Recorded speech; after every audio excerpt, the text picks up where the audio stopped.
হঠাৎ করেই গ্রামের এক সুন্দরী মেয়ের উপর ভর করে 500 বছর পুরনো ভয়ঙ্কর এক ড্রাগনের আত্মা, যার ফলে মেয়েটি তার সত্তা এবং ভালোবাসার মানুষকেই ভুলে যেতে শুরু করে।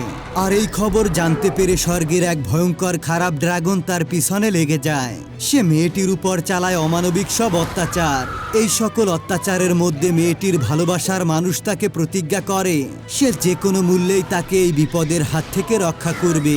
এখন কথা হচ্ছে, এই ছেলেটি কি পারবে তার ভালোবাসার মানুষকে এই ভয়ঙ্কর সব বিপদের হাত থেকে রক্ষা করতে, নাকি ভয়ঙ্কর এই ড্রাগনের কাছে তাদের দুজনের প্রাণকেই বিসর্জন দিতে হবে? সেটাই দেখতে চলেছি 2007 সালে মুক্তি পাওয়া ড্রাগন ওয়ার নামের এই মুভিটা। তো বন্ধুরা, ভিডিওতে একটি লাইক এবং কমেন্ট করে দিয়ে চলো শুনতে শুরু করি এই অসাধারণ সিনেমার এক্সপ্লেনেশন। তো গল্পের শুরুতেই আমাদেরকে দেখানো হয় শহরের মধ্যে একটা ধ্বংসস্তূপ তৈরি হয়েছে, যা দেখে মনে হচ্ছে সেখানে কোনো স্পেসশিপ ক্র্যাশ করেছে। আর এই ঘটনার কারণে অনেক পুলিশ অফিসার এবং সাংবাদিক সেখানে চলে আসে। ঠিক তখনই আমরা ওই ধ্বংসস্তূপের পাশে একজন অদ্ভুত পোশাকধারী লোককে দেখতে পাই। সে এখানে থাকা সকলকে 500 বছর আগের সেই কাহিনী শোনাচ্ছিল। এরপর একটি নিউজ চ্যানেলের সাংবাদিক ইথানকে দেখানো হয়, যে ধ্বংসস্তূপের পাশে ছবি তুলছিল। সে সেখানে এমন একটি চিহ্ন দেখতে পায় যা সে আগেও দেখেছে, কিন্তু ইথান সেই মুহূর্তে মনে করতে পারছিল না কোথায় সেই চিহ্নটি দেখেছিল।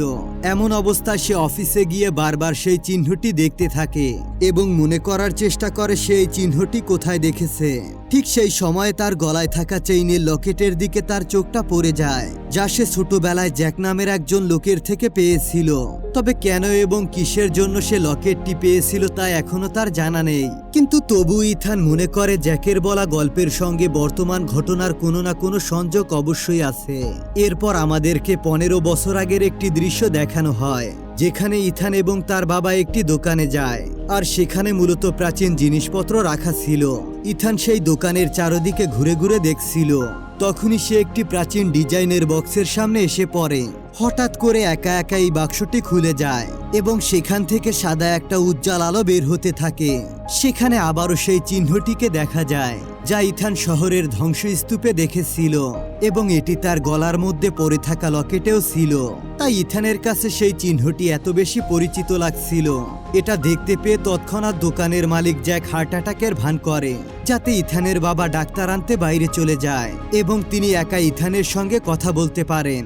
এরপর জ্যাক ইথানকে বলে, তুমি যে আলোটিকে দেখতে পাচ্ছ সেটি হলো ইমোগি সাপের আলো, যা সরাসরি স্বর্গ থেকে এসেছে।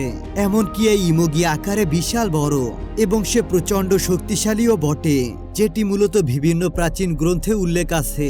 তিনি আরো বলেন, এই ইমোগি সাপটি ডি-ওয়ারের শক্তি পাওয়ার পর এটি একটি বিশাল ড্রাগনে রূপান্তরিত হবে। জ্যাক তাকে আরো ব্যাখ্যা করে বলে যে স্বর্গের প্রতি 500 বছর পর পর এমন একটা ইমোগিকে তার ভালো কাজের জন্য পুরস্কার বা প্রমোশন হিসেবে ডি-ওয়ারের শক্তি দেওয়া হয়, যাতে সে বিশাল ড্রাগনে রূপান্তরিত হতে পারে। তবে স্বর্গে থাকা সব বিশাল আকারের সাপকে ইমোগি বলা হয়, অর্থাৎ শুধুমাত্র একটি সাপের নাম ইমোগি নয়, ভালো ইমোগির পাশাপাশি খারাপ ইমোগিও রয়েছে, যার নাম বুরাকি। যখন ভালো ইমোগিকে প্রমোশন দেওয়া হয়, তখন বুরাকি রেগে গিয়ে ইমোগির সঙ্গে যুদ্ধ করতে শুরু করে, কারণ ভালো এবং খারাপ ইমোগি এই ড্রাগন শক্তি পেতে প্রতিযোগিতা করে। তবে প্রমোশন পাওয়ার আগে ইমোগিকে হেভেন আয় সংগ্রহ করতে হয়। এই আয়ের মধ্যেই সেই ড্রাগনের শক্তি থাকে। স্বর্গের দেবতারা কখনোই চায় না যে সেই শক্তি খারাপ সাপের হাতে পড়ুক, তাই তারা খুবই বুদ্ধিমত্তার সঙ্গে পৃথিবীর একটি গোপন স্থানে ওই হেভেন আয় লুকিয়ে রাখে। এরপর আমাদেরকে 1507 সালের কোরিয়াকে দেখানো হয়, যেখানে এক গ্রাম্য নেতার বাড়িতে হঠাৎ আকাশ থেকে সেই হেভেন আয় পড়ে। ঠিক সেই মুহূর্তে ওই নেতার স্ত্রী এক কন্যা সন্তানের জন্ম দেয়, আর জন্মের পরপরই স্বর্গ থেকে পড়া সেই হেভেন আয়ের শক্তি ওই নবজাতকের মধ্যে প্রবেশ করে। অর্থাৎ যেভাবে বলা হয়েছিল যে প্রতি 500 বছর পর পর এক তরুণীর মধ্যে এই শক্তি দেওয়া হয়, যেটা আসলেই বাস্তবে এখানে ঘটে। এভাবেই দিন গড়িয়ে পার হতে হতে 20 বছর কেটে যায়। এদিকে ওই মেয়েটির প্রেম হয়ে যায় গ্রামের সবচেয়ে শক্তিশালী এবং সুদর্শন এক যোদ্ধার সঙ্গে। তাদের সম্পর্কটি পারিবারিকভাবে সকলেই মেনে নিয়েছিল, আর এই মেয়েটির শরীরে ডি পাওয়ার থাকার কারণে জন্ম থেকেই তার কাঁধে লাল রঙের একটা ড্রাগনের ট্যাটু দেখা যায়। আর এই দৃশ্যটি দেখতে পেয়ে গ্রামের এক কুংফু মাস্টার সন্দেহজনক কিছু টের পান। সৌভাগ্যক্রমে তিনি একমাত্র ব্যক্তি যিনি এই ডি পাওয়ারের পুরো কাহিনী জানতেন। তাই তিনি দ্রুত গ্রামের নেতাকে এই বিষয়টি জানিয়ে দেন। এদিকে যোদ্ধা এবং ওই মেয়েটি সমুদ্রের ধারে কিছু সুন্দর মুহূর্ত কাটাচ্ছিল। ঠিক তখনই সেখানে হাজির হন সেই কুম্ফু মাস্টার। তিনি যোদ্ধার সঙ্গে দেখা করে তাকে একটি বিশেষ লকেট দেন, যেটি ছিল ভালো ইমোগির আশীর্বাদ এবং সুরক্ষার প্রতীক। আসলে এই কুম্ফু মাস্টার কোনো সাধারণ মানুষ নন, তাকে মূলত পাঠানো হয়েছে স্বর্গ থেকে। মানুষকে সঠিক পথে আনার জন্যই তাকে পাঠানো হয়েছে, যা আমরা একটু পরেই জানতে পারবো। মাস্টার যোদ্ধাকে সতর্ক করে বলে যে কয়েকদিন পরেই নেতার কন্যা 20 বছর বয়সে পৌঁছাবে, আর এই সময়ে বুরাকি তার সৈন্যদের নিয়ে আসবে ডিওয়ার দখল করতে, আর এই কারণে তাকে সব সময় প্রস্তুত থাকতে হবে। ফলে গ্রামের সবাই বুরাকির সঙ্গে যুদ্ধের জন্য নিজেদের তৈরি করতে শুরু করে এবং অবশেষে সেই প্রতীক্ষিত দিনটি চলে আসে, যেদিন মূলত নেতার কন্যা পূর্ণ 20 বছরে পা দেয়। আর এরপরেই শুরু হয় এক ভয়ঙ্কর অধ্যায়। হঠাৎ করে বুরাকি তার সৈন্যদের নিয়ে গ্রামে আক্রমণ করে বসে। এর মধ্যেই তার সৈন্যরা লু অর্থাৎ সেই মেয়েটিকে ধরে আনে, কারণ বুরাকি তাকে বলি দিয়ে তার শরীরের ভেতরে থাকা ডি পাওয়ার নিজের করে নিতে চায়, যাতে করে সে যেন এক অদম্য শক্তিধর ড্রাগনে পরিণত হতে পারে। কিন্তু ঠিক তখনই সেই মুহূর্তে কুম্ফু মাস্টার এবং যোদ্ধা মিঙ্গু সেখানে এগিয়ে আসে। তারা বুরাকির সৈন্যদের সঙ্গে ভয়ঙ্কর লড়াই করতে শুরু করে, আর লড়াইয়ের এক ফাঁকে মিঙ্গু কোনোভাবে লুকিয়ে নিয়ে সেখান থেকে পালিয়ে যায়। অন্যদিকে মাস্টার একাই থেকে যান বুরাকির সৈন্যদেরকে মোকাবিলা করতে। এই সময় মিঙ্গু ভুল করে ভাবে তার কাছে থাকা সেই লকেটটি যদি তার সঙ্গে থাকে তবে লু আরো বেশি বিপদে পড়তে পারে। তাই সে যে জায়গায় লুকিয়েছিল সেখানে লকেটটা ফেলে রেখে লুকিয়ে নিয়ে পালিয়ে যায়। কিন্তু এটাই ছিল তার সবচেয়ে বড় ভুল।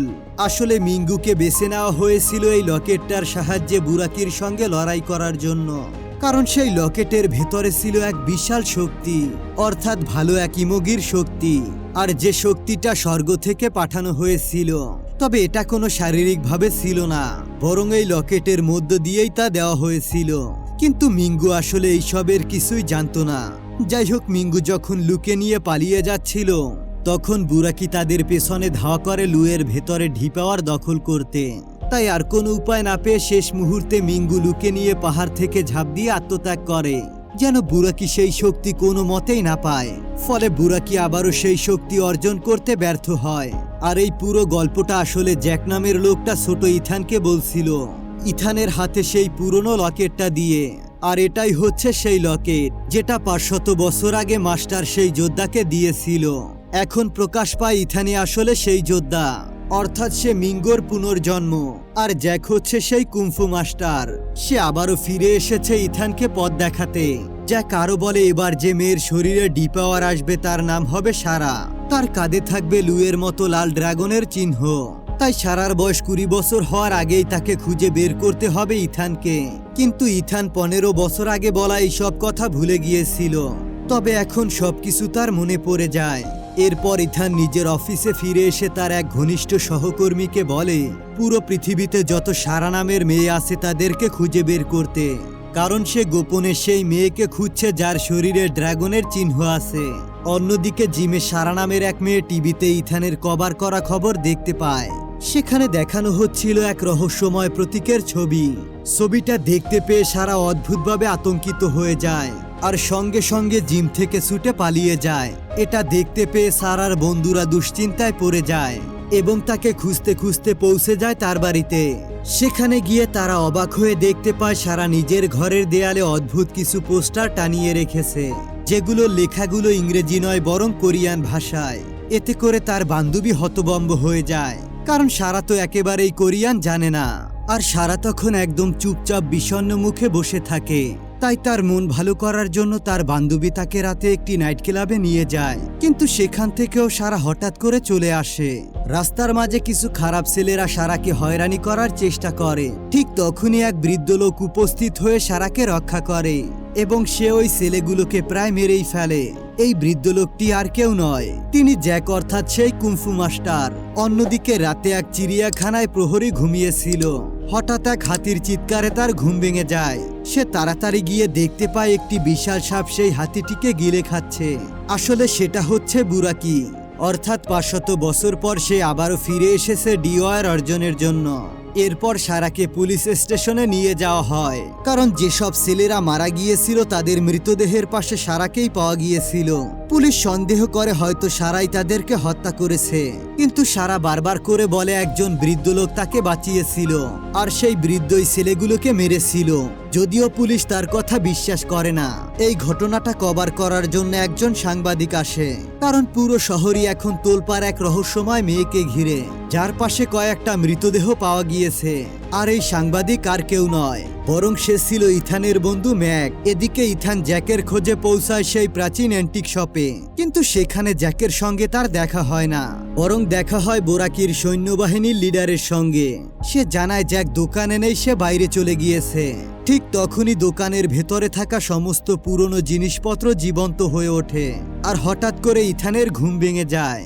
অর্থাৎ এটা ছিল একটা দুঃস্বপ্ন, যেখানে তাকে দেখানো হচ্ছিল তার প্রকৃত শত্রু কারা। এরই মধ্যে ইথান এবং তার বন্ধু সারাকে খুঁজে বের করার পরিকল্পনা নিয়ে আলোচনা করছিল।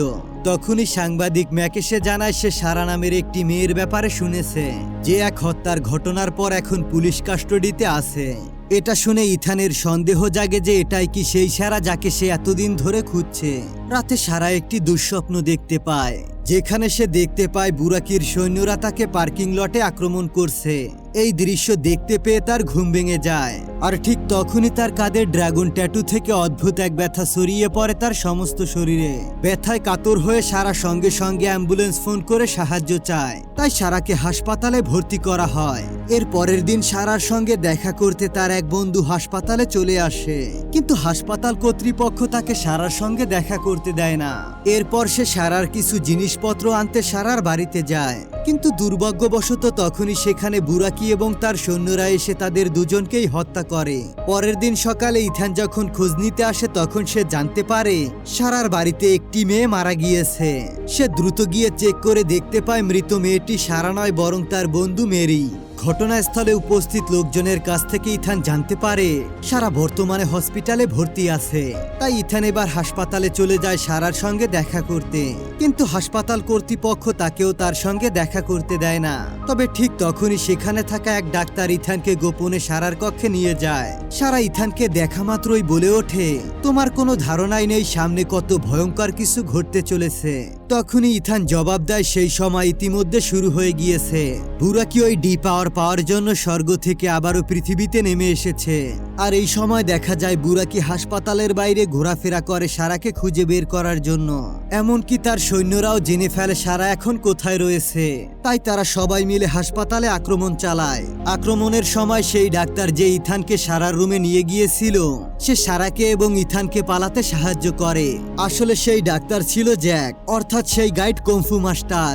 এরপর বুরাকি তাদেরকে তাড়া করতে থাকে এবং তার সৈন্যরা ইথানকে ধরে মারধর করতে শুরু করে। কিন্তু ঠিক তখনই জ্যাক এক অচেনা মহিলার ছদ্মবেশে গাড়ি নিয়ে এসে তাদেরকে সাহায্য করে, কারণ তার কাজই ছিল এই মিশনে ইথান এবং সারাকে রক্ষা করা, অর্থাৎ তাদেরকে খুব ভালোভাবে গাইড করা।